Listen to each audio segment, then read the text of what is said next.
After 18 years of marriage, I thought those late-night calls were work stress. I thought Ryan was harmless office gossip, until I held her purse at a company party and found messages that destroyed everything. What I did next was the most satisfying moment of my marriage. My name's Dave Anderson. I'm 45 years old, and until recently, I thought I had it all figured out.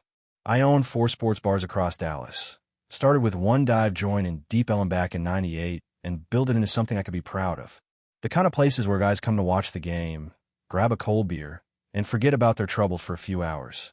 I met Amanda when I was 27, and she was 21. She was working as a marketing coordinator for a small firm, fresh out of college with big dreams and bigger ambitions. I was just getting my second location off the ground, working 16-hour days, but somehow she saw something in me worth sticking around for. Amanda was the kind of woman who could light up a room just by walking into it. Smart as a whip, beautiful, and driven in a way that honestly intimidated me at first. She had this laugh that could make you forget whatever was bothering you. And when she looked at you, really looked at you, it felt like you were the only person in the world. We got married 2 years later in a small ceremony at her parents' place in Austin. Nothing fancy, but it felt right. Amanda wanted to focus on her career first, and I respected that. We were partners in everything. She helped me design the layout for my third bar, and I supported her when she decided to jump to a bigger marketing firm. The kids came along a few years into the marriage. First Emma, now 16 and every bit as headstrong as her mother. Then Jake, 13 and already showing signs he might want to follow in the old man's footsteps. They're good kids, both of them.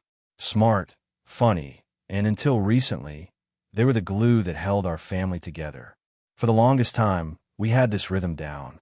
Amanda would handle the morning routine with the kids, while I dealt with late-night inventory and staff issues at the bars. Weekends were family time. Emma's soccer games, Jake's baseball tournaments, barbecues in the backyard with friends. We weren't perfect, but we worked. The trouble started about 3 years ago when Amanda got promoted to senior marketing director at Peterson & Associates.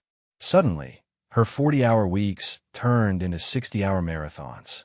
Client dinners, weekend conferences, business trips that seemed to pop up out of nowhere. I get it. Success doesn't come easy, and I was proud of her for climbing that ladder. But somewhere along the way, Amanda and I stopped being teammates and started being roommates who happened to share a mortgage and 2 kids. The first real sign something was off came about 6 months ago. Amanda started getting these late-night phone calls that she'd take in the other room. When I asked about them, she'd wave me off with some excuse about crisis management or client emergencies. "Dave, you don't understand the pressure I'm under," Amanda would say, that edge creeping in her voice that I'd been hearing more often lately. This promotion came with responsibilities you can't just ignore. Fair enough, I thought.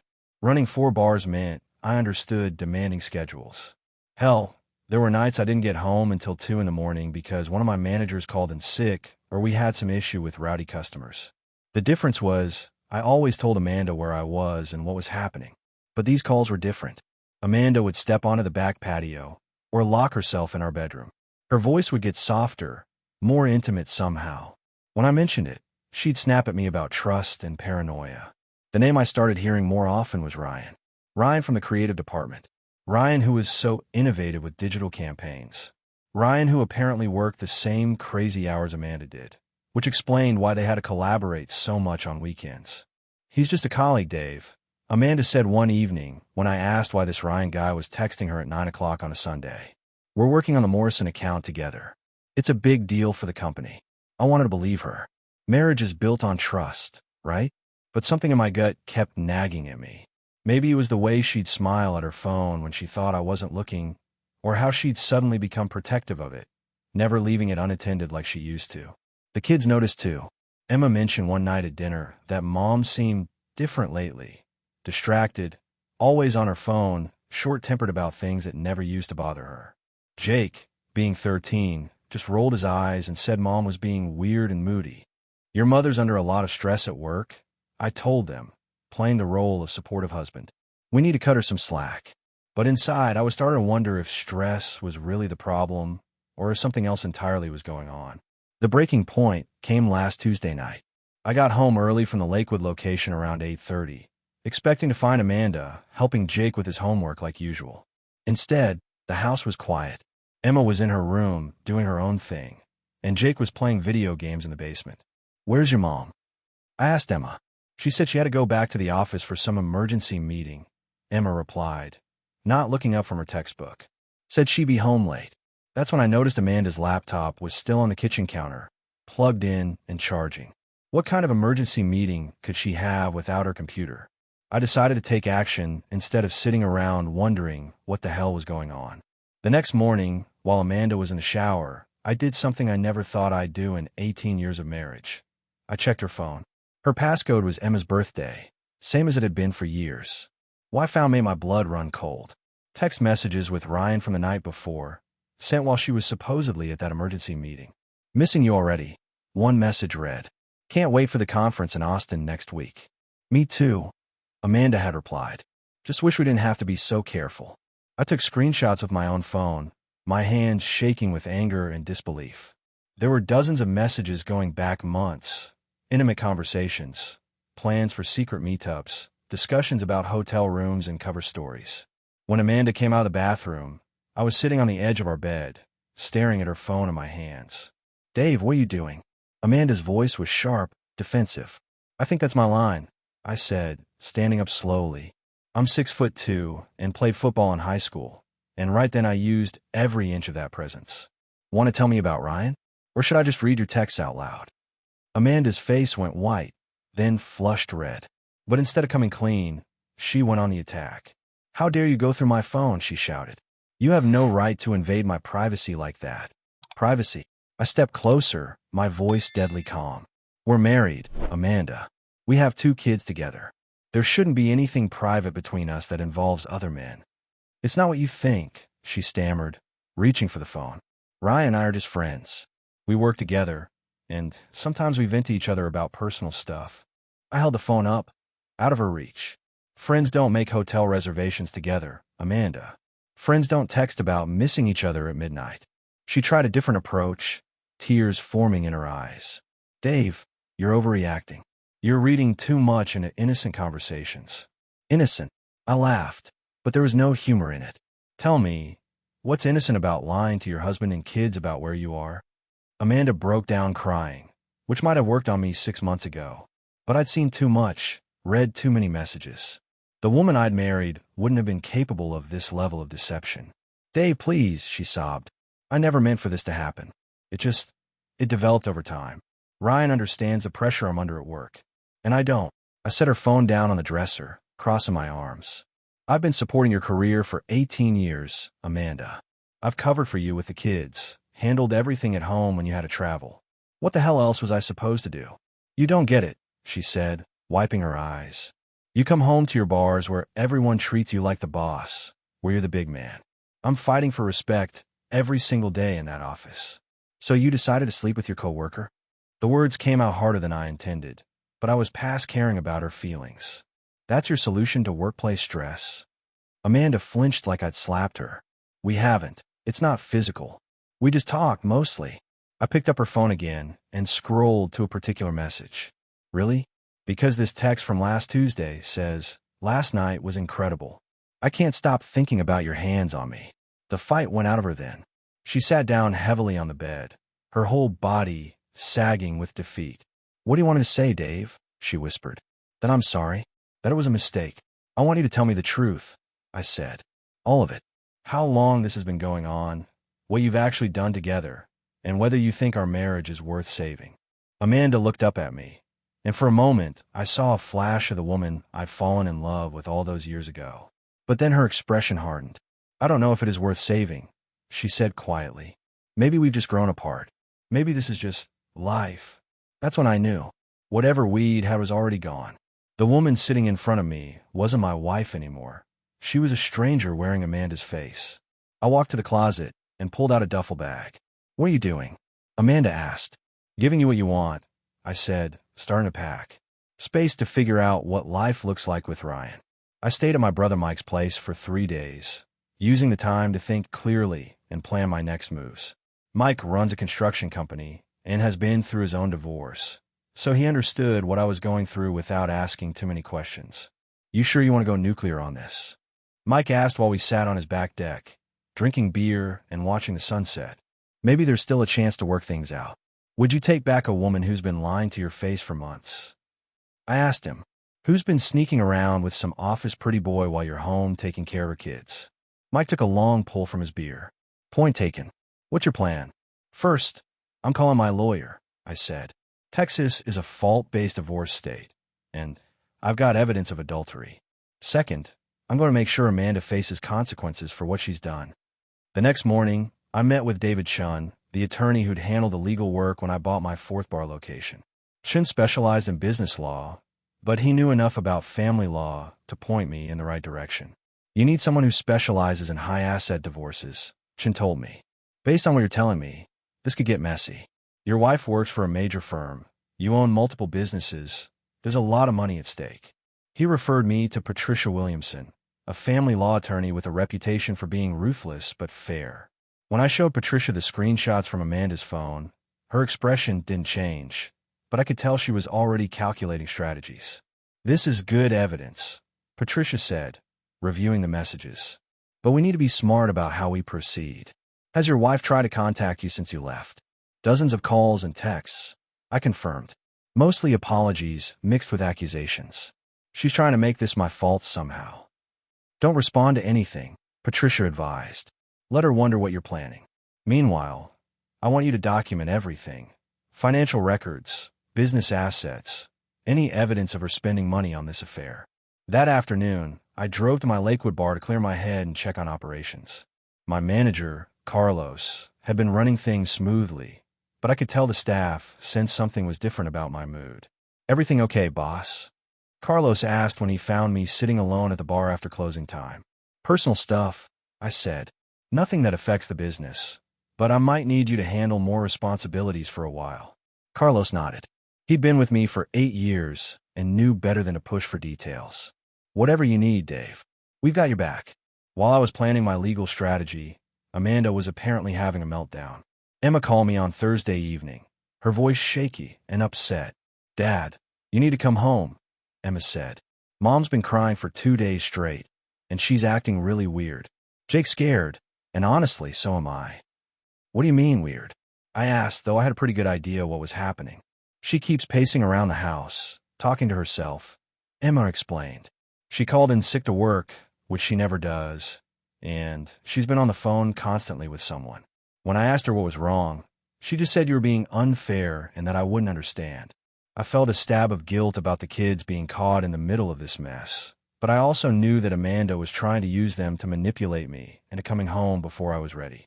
Tell your mom I'll be by tomorrow evening to talk, I said. And Emma, none of this is your fault, okay? This is between your mother and me. Are you guys getting divorced? Emma asked quietly. The question hit me like a punch to the gut. Emma was 16, old enough to understand what was happening, but still young enough to hope her parents could work things out. I don't know yet, sweetheart, I said honestly. But whatever happens, you and Jake are the most important things in the world to me. That's never going to change. The next evening, I drove to the house I'd shared with Amanda for 12 years. She met me at the front door before I could even use my key, and I could see she'd been crying recently. She'd also made an effort with her appearance. Makeup, nice clothes, the whole works. Dave, thank God you're here, Amanda said, reaching for me. We need to talk. I've been thinking about everything, and I know we can fix this. I stepped back, avoiding her touch. Where are the kids? Emma's at soccer practice, and Jake's at your mother's house for the night, she said. I thought we needed privacy to work through this. I walked into the living room and sat down in my usual chair, but I didn't relax. Amanda sat on the couch across from me, leaning forward like she was about to deliver a sales pitch. Dave, I know I made mistakes, she began. But what Ryan I have, it's not real. It's just stress relief, you know? A distraction from all the pressure at work. Stress relief. I repeated. Amanda, you've been having an affair for months. You've been lying to me and our children. You think that's just stress relief? It wasn't supposed to go this far, she said, tears starting again. I love you, Dave. I love our family. Ryan means nothing compared to what we have. I studied her face, looking for any sign of the woman I'd married 18 years ago. But all I could see was someone who'd been caught and was trying to talk her way out of consequences. 3 weeks later, Amanda dropped a bombshell that I should have seen coming. She walked into the kitchen Tuesday morning while I was drinking my coffee, dressed for work but wearing an expression I hadn't seen before, determined, almost defiant. "Dave, there's something I need to tell you," Amanda announced, standing across from me with her arms crossed. "Peterson and Associates is throwing a celebration party this Saturday for landing the Morrison account. It's a big deal for the company, and I need you to come with me." I set down my coffee mug slowly, studying her face. After weeks of tearful apologies and promises to end things with Ryan, she was suddenly inviting me to a work function. Something didn't add up.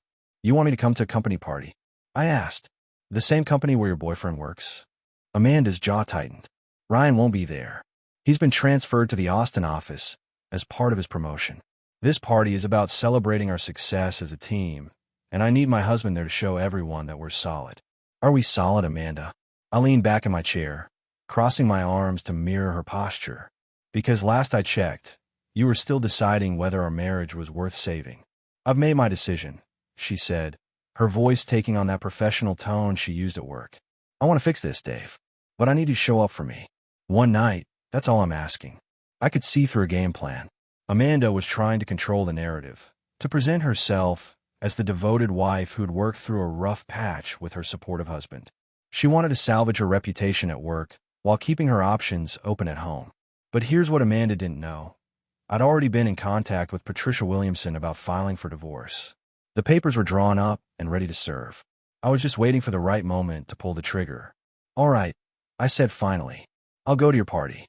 Amanda's relief was visible, her shoulders sagging as tension left her body. "Thank you, Dave. This means everything to me." "I'm sure it does," I replied, but my tone carried an edge she was too self-absorbed to notice.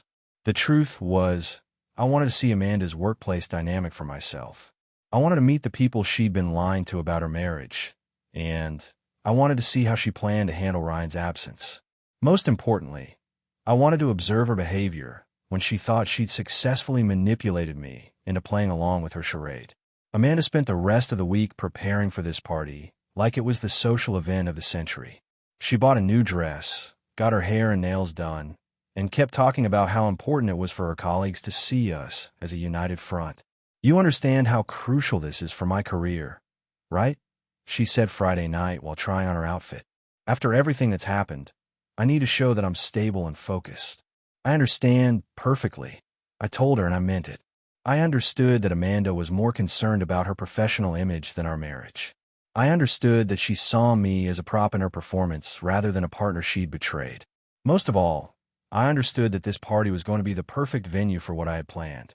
Saturday night arrived, and Amanda was practically vibrating with nervous energy as we got ready to leave for the party. She'd chosen an elegant black cocktail dress that showed just enough to be professional but attractive, and she'd spent an hour on her makeup. "How do I look?" she asked, spinning around in front of her bedroom mirror. "Like a woman trying very hard to impress someone," I said, adjusting my tie. Amanda missed the underlying meaning of my comment entirely. "Good. I want everyone to remember why I deserve the regional director position that's opening up next month." The party was being held at the Adolphus Hotel downtown, in one of their private event spaces. As we walked through the lobby, Amanda slipped her arm through mine, playing the role of devoted wife to perfection. "There's my boss, Mr. Peterson," Amanda whispered as we entered the reception area. "And that's Sarah Chun, the woman I'm competing with for the promotion. Act charming, but not too charming." I played my part, shaking hands and making small talk with Amanda's colleagues while she worked the room like a seasoned politician. Every few minutes, she'd touch my arm or lean against me, making sure everyone could see how solid our marriage appeared. But I was watching everything with different eyes now. I noticed how some of her male colleagues looked at her, how she responded to their attention, how easily she lied about our relationship when people asked how we were doing. About an hour into the party, Amanda excused herself to go to the restroom. "Hold on to my purse, will you?" she said, pressing her small black clutch into my hands. "I'll be right back." The moment she disappeared around the corner, I opened her purse. Her phone was right on top, and, just like I'd hoped, it wasn't locked.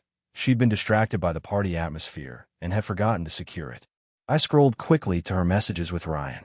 What I found made my blood boil all over again. Despite her claims that he'd been transferred and their relationship was over, they'd been texting as recently as that afternoon. Wish I could be there tonight, Ryan had written. Hate that you have to pretend with him. Only a few more weeks, Amanda had replied. After I get the promotion, I can file for divorce and we can be together openly. I took screenshots of the entire conversation, then pulled a cocktail napkin from a nearby table. Using the pen I always carried, I wrote a simple message. Hope he was worth destroying our family for. The kids deserve better than a mother who lies this easily. I slipped my wedding ring off my finger, the ring I'd worn for 18 years, and wrapped it in the napkin with a note. Then I placed both items in her purse, closed it, and set it back on the table where she'd left it. I didn't wait for Amanda to return from wherever she'd actually gone. I walked straight to the valet stand, handed over my ticket, and drove home. 20 minutes later, my phone started ringing. Amanda's name flashed on the screen, but I let it go to voicemail. Then it rang again, and again. By the time I got home, I had 14 missed calls and twice as many text messages. I turned off my phone and went to bed, knowing that Amanda had found my ring and note in her purse, probably in front of her colleagues. Let her explain that to her boss and her competition for the promotion. The next morning brought consequences I hadn't fully anticipated. Amanda came home around midnight, but I'd locked the bedroom door. She spent the night on the couch, and I could hear her crying until dawn. When I came downstairs at 7 a.m., Amanda was sitting at the kitchen table still wearing her party dress, makeup smeared and hair disheveled. We need to talk, she said without looking up. No, we don't, I replied, pouring coffee. My message last night was clear. Dave, you don't understand what you've done, Amanda said, voice hoarse. Mr. Peterson saw me find that ring. Sarah Chun was right there. Do you know how humiliating that was? Not as humiliating as finding out your wife's been planning to divorce you while pretending to work on the marriage. I shot back. How long have you been texting Ryan about leaving me? Amanda's face crumpled. It's not what you think. We were just talking through scenarios. Bullshit. I set down my mug hard. I saw the messages. Only a few more weeks and I can file for divorce. Sounds concrete to me. Fine.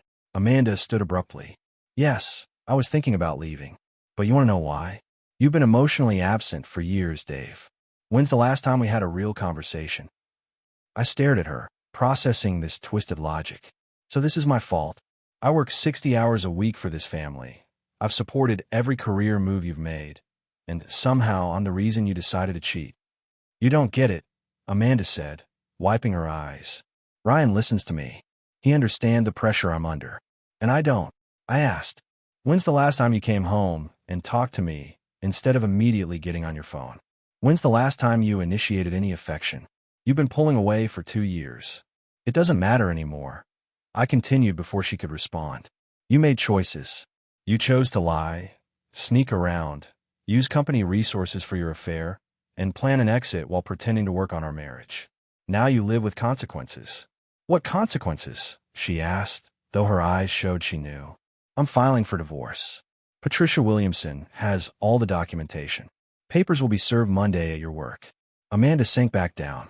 Dave, please. Think about the kids. We can get through this. The kids will be fine, I said. They're smart enough to understand that marriages sometimes don't work. As for what we built, you were ready to throw it away for Ryan. Congratulations, you got what you wanted. That afternoon, Emma and Jake found their mother packing suitcases. I'd explained the situation honestly without inappropriate details. So you're definitely getting divorced? Jake asked. Yes. Your mother and I have grown apart, and we can't fix what's broken. Is it because of that guy she works with? Emma asked. I heard her talking to someone last week, and it didn't sound like work. I sighed. The important thing is this isn't about you two. You didn't cause this. Your mother and I both love you, and that won't change. Where's Mom going to live? Jake asked. She's staying with Aunt Carol until she figures things out. You can see her whenever you want. Emma crossed her arms, looking older than 16. Dad, I want to live with you. Jake can choose, but I'm staying here. Jake nodded. Me too. This is our home. You don't have to decide right now, I said. We're sure, Emma said firmly. Mom messed up our family. Why should we leave our home because of her mistakes? 6 months later, I sat in Patricia Williamson's office reviewing the final divorce settlement. She delivered exactly what she promised. The judge wasn't sympathetic, Patricia explained. Adultery, misuse of marital assets, and hiding money didn't play well. The numbers were better than I'd hoped. I got the house, primary custody, and Amanda paid child support despite earning less. Her affair cost her the promotion. Sarah Chin got regional director instead, and Amanda was demoted to junior account manager at a different firm. What about Ryan? I asked. Moved back to Austin permanently. His wife took everything in their divorce, and he's struggling to find work. Turns out, sleeping with supervisors doesn't make you employable.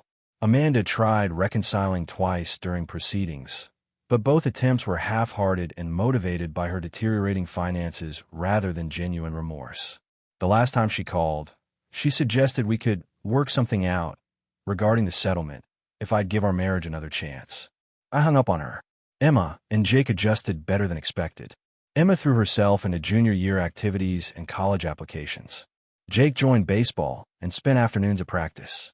They saw Amanda every other weekend and Wednesday evenings, but both preferred staying home with me. She's different now, Emma explained while we cleaned up after dinner. Always apologizing and trying too hard. It's exhausting. Your mother's going through difficult times, I reminded her. Dad, can I ask something? Jake said. Do you think you'll ever get married again? The question caught me off guard. I'm not thinking about that now. I'm focused on you guys and the business.